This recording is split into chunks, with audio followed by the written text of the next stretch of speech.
wondered how you can run Python code? Do you think it requires complex setup and mysterious commands? Think again. Today we're going to show you how easy and accessible Python programming can be. Welcome to Scholar Sphere, where AI meets academia. My name is Hadi, and today I'm going to show you how you can make Python programming a walk in the park. If you're a beginner and looking to run your first Python code, or if you're an intermediate developer and just want to change the scenery in terms of your IDE, this video is for you. Whether you are a Windows or a Mac user, we've got you covered. We'll guide you through 10 easy ways to run Python code. So let's get started.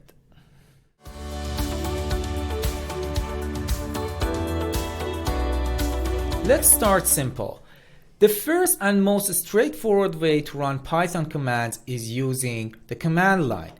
It might look daunting, but it's actually pretty easy. Within a Mac, you use terminal, or within Windows, you use command prompt.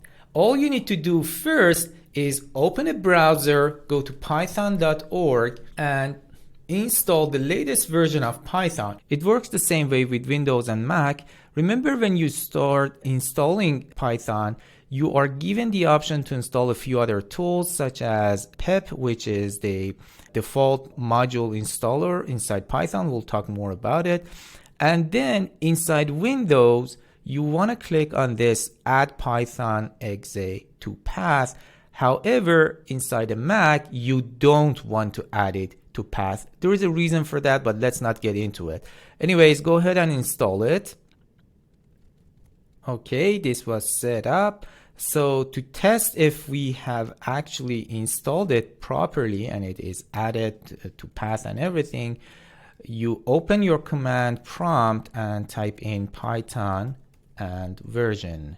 And if you got this message which says Python 3.11 or whatever version you installed, that means you have successfully installed Python. It works the same way inside a Mac. Open your terminal, type in Python version, and there you go. Okay, now let's go ahead and create our very first Python program. Just open a text document and call it first.py. Remember, anything that has a .py in the end would be a Python program. So open it and just write the very famous print hello world. Save it. To run it, I will just open my command prompt, type in Python, and then paste the path to the file. So I will just paste, and presto, you are a Python programmer. You just wrote your very first Python file. Inside a Mac, it works exactly the same way. You just open any text editor such as Sublime Text or Text Wrangler or whatever you like to use, and you type in your program, open your terminal, and then copy the path to this file, and inside your terminal type in Python, and there you go. Okay, a quick note, many times you want to run a Python file that includes some libraries or packages inside Python and they are not installed on your machine. It's very easy to install them. You just have to write this command pip install and then the name of the library. So in this case, let's just try it with pandas. When it says requirement already satisfied, it means that it is already installed on my machine. However, let's go to my Windows and do the same thing.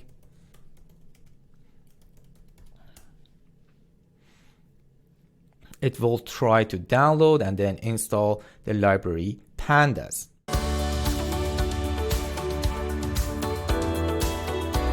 Okay, next up, Python Launcher. Python Launcher is not actually much different than running them inside command prompt. However, it just looks a little bit nicer. So let's run Python Launcher, and that's how it looks. So when you see these arrows, it means that we are now inside the Python environment. I can also run it by simply inside my command prompt typing in Python, and it will bring me to the Python launcher. This is just a little bit easier here. In your Mac, however, it might look a little bit different. You have both Python launcher and idle. Python launcher will take you to the command line. Idle is just like a text editor, a little bit better because it is basically created for Python. So you can type in all your Python commands inside here. It gives me a little bit of control over the font or how it looks and the keys. This text editor is created for Python, and I can run it not by writing the command Python this file, but just by hitting F5 or coming here and running module. And as you can see, it opens an idle shell, which is a terminal window, and runs my program in it. Just a different way of writing things, right? And it works practically the same with Windows and Mac.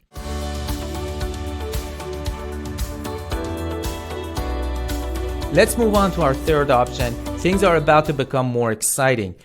Instead of having a lot of different text files all around our computer and not knowing how to organize them, many programmers choose to write their programs inside an environment which is called an IDE, Integrated Development Environment. I'm going to show you a couple of local IDEs, the ones that are installed on your computer, and a few of them that run on the cloud. So let's get to it. The first IDE I'm introducing today is Anaconda. So you just go to Anaconda, click on free download. It works the same with Windows and Mac. It has a version for Linux, for Windows, and for Mac. When it is installed on your computer, you run your Anaconda Navigator. Once you opened Anaconda Navigator, and this is the same for Mac and Windows, you can click on Launch Jupyter Notebook, or you can launch it from within your terminal by typing in Jupyter Notebook. And as you will see, it will open up a browser. Jupyter Notebook is an open source program that runs on a browser. And as we will see, many of the cloud-based IDEs are running a version of Jupyter Notebook on their own server. Of course, they have configured it to look the way they like. This is the basic way Jupyter Notebook looks. It might look a little bit scary, but it's nothing but a browser-based file browser. So you can click on this new and click on Python 3. What this does is it will open a new page which is called a notebook. And that's the structure of any Jupyter Notebook that you will code in. And you can basically add blocks of code or what they call text or markdown. So let's see what they are. First, start with markdown. You can format it with a hashtag space welcome, and let's run this. You know, it will format the text for you. Inside the code, you can write whatever you want. Let's write our hello world here. And when I click on run the code, this is what happens. It prints my hello world right here. So it's a very, very handy way of running your Python codes right within a browser. It works exactly the same way inside Windows because it is browser based. It doesn't matter what platform you are on. And the good news is when you become familiar with using Jupyter Notebooks, using these cloud-based IDEs for Python development becomes very, very easy. Again, you might need to install a few packages here. The way you do it is you just type in exclamation mark and then your pip install and then the name of the package you want. Let's say NumPy and then run. And it's a requirement already satisfied. If I didn't have it installed, it would go ahead and download and install it.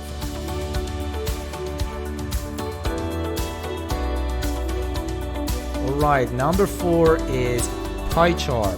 PyCharm is a very nice and clean IDE. I personally like it very much. You just type in PyCharm in Google and go to their download page. Scroll down, and what you want to download is the PyCharm Community Edition. That's the free version, which works very well for beginners and intermediate developers as well. Download the version you need on your computer and then have it installed. It works very well with both Windows and Mac. When it first opens, you will see a page like this. Go ahead and create a new project, select a path and give it a name. Let's just say name. Here you make sure that you choose pure Python and then go ahead and create your project. It will open a set of folders and files on the left for you, and the Python file called main.py right there. This is the main file that you write your Python commands in. Let's go ahead and copy our hello world command, go back to PyCharm, paste it here and click on run. As you will see, it runs the file and you can see the output down below.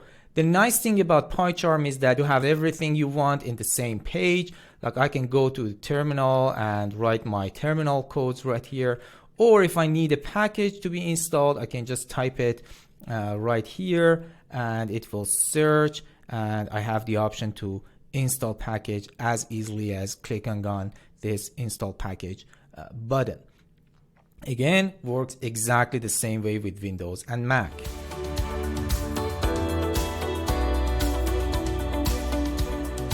Alright, number 5 on our list, Visual Studio Code. This is a free IDE. Go ahead on Visual Studio Code's website and download the version that you need. Looks exactly the same for Mac and Windows. And the first time it opens, it looks like this. So I will create a new file and make sure it's a Python file. And of course, there is a file explorer on the left. I can add my folders and everything that I want. I can open all the Python codes that I have, and then it will bring up my codes right there. Running them would be as easy as clicking on this triangle button over there, and it will run my hello world right here. The nice thing about Visual Studio Code is that there is a lot of support for it, but it also has a lot of cool features for advanced programmers. For example, directly working with GitHub on it and having a cloud-based version that looks exactly the same.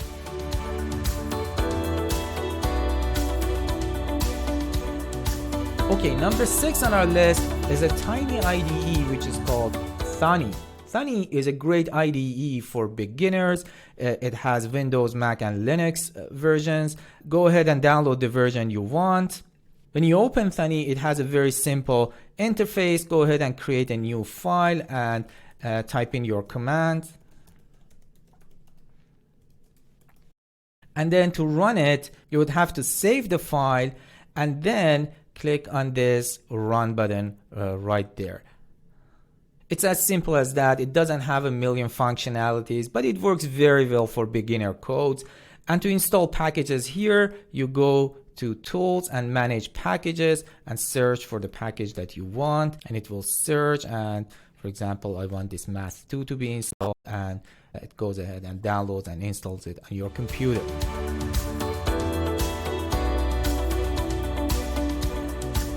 Alright, so far we reviewed 2 very basic ways to run Python files, command line and Python launcher, and we also showed you 4 different types of local IDEs that you can run on your computer, including Anaconda's Jupyter Notebook, PyCharm, VS Code, and Thonny.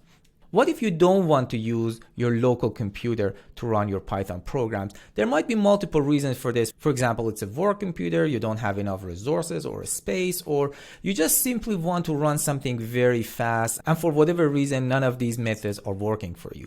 There are many easy ways to run your Python commands on the cloud, and today I'm going to show you 4 different options.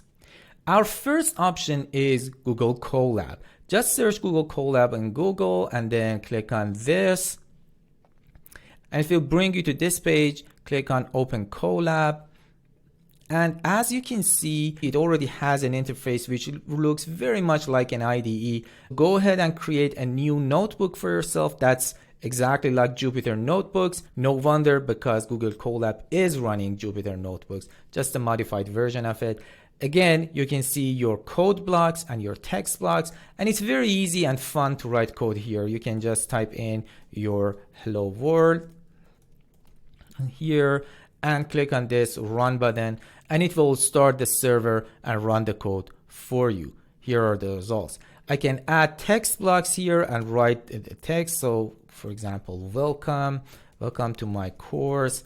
Go ahead and edit the text the way you like, and then it can look very nice. Google Colab has two great features that I absolutely love. First, it is absolutely free with any free Google account. So that's great. And second, just like you share a Google Doc or a Google Sheet with colleagues and friends to work together, you can share a Colab notebook. Just click on this share button up there, and it is this familiar share options that you always work with.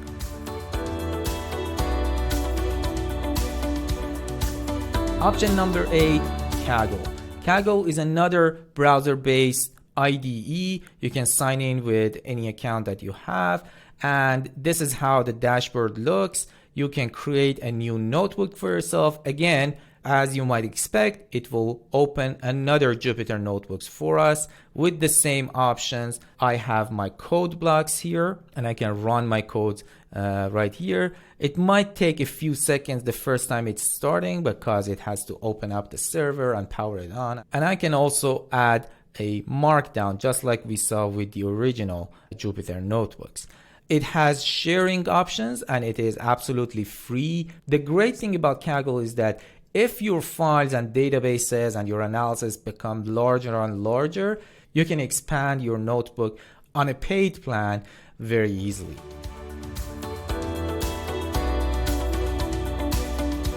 Option number 9, DeepNote, another Jupyter Notebooks IDE. This actually looks pretty nice. I like the interface. It is again free, and you can add your codes and everything you want. You can create a notebook here and add your code and text, SQL database, charts, and multiple different inputs. What I like about DeepNote is that they have actually added these nice options here that will make it a little bit more interesting to work with. And of course, you have the option to share it with colleagues and work together.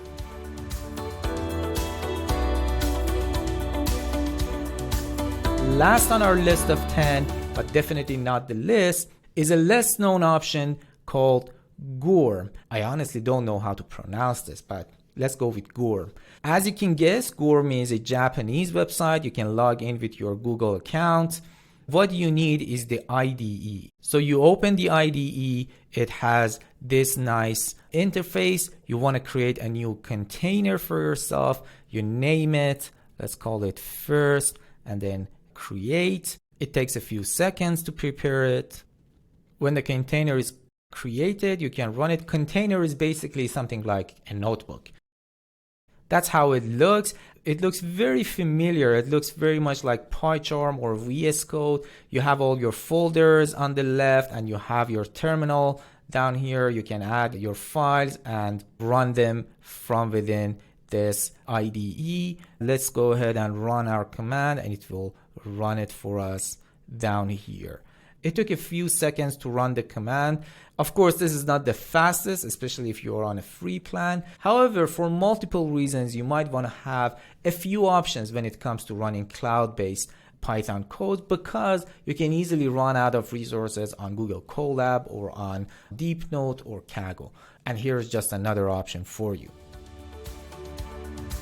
And there you have it, 10 easy ways to run your Python commands. The whole world of Python programming is at your fingertips.